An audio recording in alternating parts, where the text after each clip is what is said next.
Folks, there comes a point in every Dokkaner's career where they have to stop, reflect, and come to terms with their choices. They have to come to terms with the fact that maybe they pulled everything that they wanted. Maybe they didn't. Maybe they got the big shaft or the big dub. However you look at it, you're probably going to have to end your summons at a certain point and maybe visit the coin shop on your way out. In today's video, folks, I'm going to give you my thoughts on how to best select the best units possible from the red coin shop once you are done with your summons. Of course, this doesn't really apply to you unless you are done with your summons. And at this very moment, while the part 1 discounts might still be happening, there is still the part 2 tickets, the rainbow tickets, that will ultimately be available towards the end of July, and those you can use to once again revisit the part 1 LR banners, or if you want to move into part 2, you can do that as well. So if you guys think that you're going to be using those rainbow tickets at some point on these banners, then I would advise holding off on making these purchases until that time comes, because you never know. What if you bought that last copy of Namegoku that you wanted, and then when the tickets roll around and you summon, you happen to pull that Namegoku? Boom,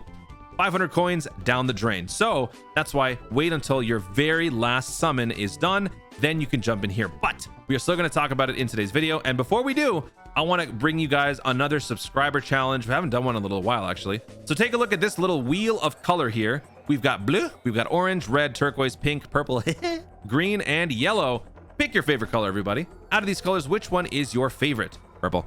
With that said, pick that color. Let's spin the wheel, and if it lands on your favorite color, then you got to subscribe to the channel right now. Yellow. Red. Stop it, red. We got red. There you go, folks. Team Reto. All right, settle down, everybody. Settle down. If your favorite color is red, you got to subscribe to the channel right now because I gotcha. But if I didn't, that's okay. I will get you on the next one and I will earn your subscription. Trying to hit that 50K subscriber goal before the end of the 7-year anniversary, and I think we can do it. But now let's jump into the banners themselves. You guys have been seeing this for the past couple of days, so I'm sure you're very much familiar with all of these units, so I'm not going to spend too much time talking about what they all do. Instead, I'm going to go over to this. This is my guide to picking a unit from the coin shop for this banner, or these two banners. Get one of everything. That should be the #1 priority, in my opinion, for these banners, because every single unit on these banners are fantastic. Some of which aren't as, necessarily good right now, but when they get their EZAs, they will be incredibly powerful, especially the year 5 LRs. When they get their EZAs, they could probably end up being the best units in the entire game, and I would not be surprised if that ended up happening. These units are so flashy, so fun to use, and they're so strong offensively. It's their defense that's duty. All they gotta do is fix that. Once they do, they're the best units in the game. So once they do get that, you would have invested in the future. So depending on what you want, you could be either investing in the present or investing in the future. The choice is up to you, and it also depends entirely on how many copies you have of all these different units. So that is why my next opinion would be never chase rainbows. If you happen to have 90% of certain units, that should be your cue to stop, because the next time you purchase that, or the next time you summon that unit, you will rainbow it. So let's just say, for example, you have a 90% Super Saiyan 4 Vegeta. You buy one more copy of that Vegeta in the coin shop and you rainbow the unit. That's fantastic. You have a rainbow unit and he's shiny and new and cool. But the problem is, the next time you possibly pull that unit on a future summon, you immediately invalidate this purchase. And it takes a lot to actually get to 500 coins, which is that's how much it costs to buy a Dokkan Festival LR. So the second you do that, you completely throw down the drain those 500 coins. And in my opinion, that's not very efficient. And that's also not a good idea to be doing in a gacha game where they try to prey on impulse buying. Never do that. The best thing you could possibly do in any gacha game is to practice restraint. And when in doubt, don't do something. And then I also think you should only be chasing at most 79%, because this is basically taking my previous little concept here and extending it a little bit further. Because at 79%, you then have only 2 more units to pull before your next purchase becomes invalid, or your previous purchase becomes invalid. Let's just say you have a 69% Vegeta, you purchase 1 copy, he is now at 79%. Full potential is now activated. You can activate the remainder of the additionals, criticals, whatever you want, which is essentially what we want in the unit. Anything after 79% is essentially superficial. And after that, anytime you pull this unit on future banners, which you might end up doing, you might end up pulling 1, 2, or maybe 3 copies. At that point, those units will be put into the hidden potential, and then you'll have 1 excess Super Saiyan 4 Vegeta. As long as you can prolong that process before you can get to that point, that is the way to go. And ultimately, doing all of these things can help you practice some restraint, save your coins, and be ready for the next banner. So with that said, let's now take a look at my little priority list. My opinion, you should first have 1 copy of each of these units. Why? Because each of these units are going to be receiving EZAs during the 7-year anniversary, and they are stupidly good. stupidly good, folks. In fact, they are so good that the Super Saiyan 4s with their EZAs have the ability to emulate one very important ability that the Year 7 LRs possess. The Super Saiyan 4 Gogeta and the Blue Goku Vegeta both have the ability to disable enemy actions once within the turn. The Super Saiyan 4s with their EZAs possess the same exact ability while also brandishing an impressive leader skill and a sub-lead, an impressive stat line and amazing super attacks, and an insane passive that makes for a very easy time launching ultra super attacks left and right.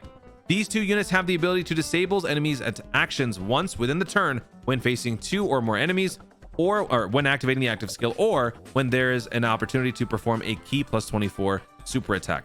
The Super Saiyan 4 Vegeta and the Super Saiyan 4 Goku are the real deal. Do not miss out on having those copies, because once their part 3 shows up, the part 3 and the extra part EZAs, you're going to want to have them ready to go so that you can soup them up and run them on your various events. Same goes for the Year 3 fusions. They both also have insane abilities when they transform. They're also pretty decent outside of transformation, and they can both do some really lethal damage. The Super Saiyan Gogeta performs a guaranteed critical hit and a high chance to dodge, whereas the Vegito has damage reduction and countering, which are both insanely powerful abilities in their own right. These units are so good, they're even still viable to this day without their EZAs on some of the end game content.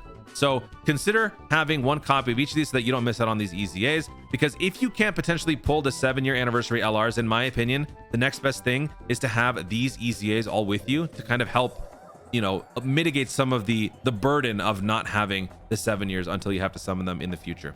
So for me, those are at the top of the to-do list. After that, I sort of categorize these units in terms of little classes, and I put the STR Vegito and the AGL Ultra Instinct Goku at the top. The reason why I do this is because these two units, in my opinion, are sort of a jack of all trades. They have the ability to fit into any team and function autonomously. They don't have to rely on other units. They don't have to rely on other abilities. They can pretty much take care of themselves within the context of their passives, especially this Vegito.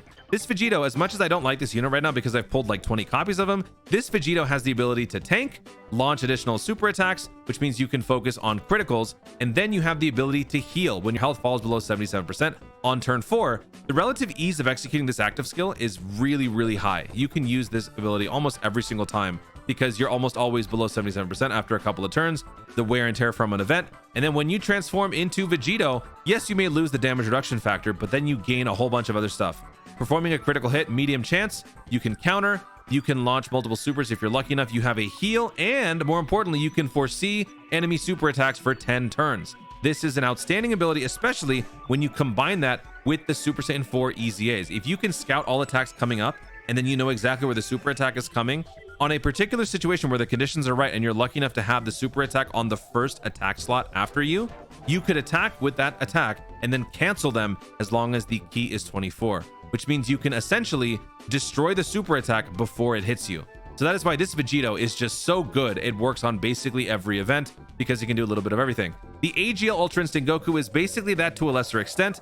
The ability to dodge can be nerfed on certain events, but otherwise, this unit is fantastic for Super Battle Road, for a lot of escalation events, except for the final stage. This Goku can do it all, and also gives you a guaranteed critical hit on the second super attack, granted the first one hit, and onwards. And also, you have the ability to revive. If the 70% chance to dodge unconditional happens to fail you, if you get hit a couple of times, 3 times to be exact, and you enter a turn with under 50% health, you can revive and gain 70% health back, which is basically like another heal. So I think that these two units are at the top of the food chain in terms of versatility, in terms of power, in terms of defense, in terms of overall value on your various teams.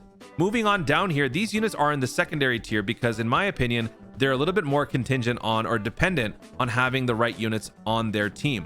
The Super Saiyan Goku and Vegeta GT units both require GT heroes to make their abilities a lot stronger, but they're still fantastic and they both lead amazing categories, whereas the LR Frieza is the Goku Destroyer. This unit is built to kill Goku. So any event that has Goku in it, you're going to do a remarkable job and do insane damage, but the problem is you might need a couple of units on the rotation to help with support, get a little bit extra in terms of defense, because on the slot 1 defense scenario for that full power Frieza, sometimes it may not be enough. So that's the reason why I put this unit on a little bit lesser of a value scale than the Ultra Instinct and the STR Vegito. And then moving on down here, we move down the list. There's a little bit more in terms of what these units have wrong. Mainly the Royal Blue has that whole damage reduction issue. 7 attacks are needed before the heal or the revival is available. There are just certain things with this unit that don't quite add up. And I regret to inform that I don't really put this unit at the top of the list. I mean, honestly, maybe at most you can put it in the second row, but just to be fair, I'm going to put this guy in the third row with the Namek, Goku, and the Bootanks, both of which have the ability to stack, and they can do a really good job of that, but that's essentially all that they are, right? All they do is stack. They don't really do much else. So I feel like that loses some of the value on other events. And then finally, we've got the year 5s and the Golden Week units from a couple of years ago. These units are simply at the bottom because they don't have their EZAs. I don't know what they're going to do. Whenever they get their EZAs, they're going to be really solid, especially the year 5s. And until then, I can't really make it a point to prioritize them, unless, of course, you have everybody else except for these last few units. So those are my thoughts and takes on how I would prioritize picking up these units from the coin shop. Remember, the number one important, or the 4 most important things are these right here. Try to go for one of everything so that you have more options. Never go for a rainbow. At most, go for 2 dupes on a unit, and try to save up as much as possible for the next banner. If you can hold on to these, you can probably make some smart decisions on these coin shop units and ones in the future.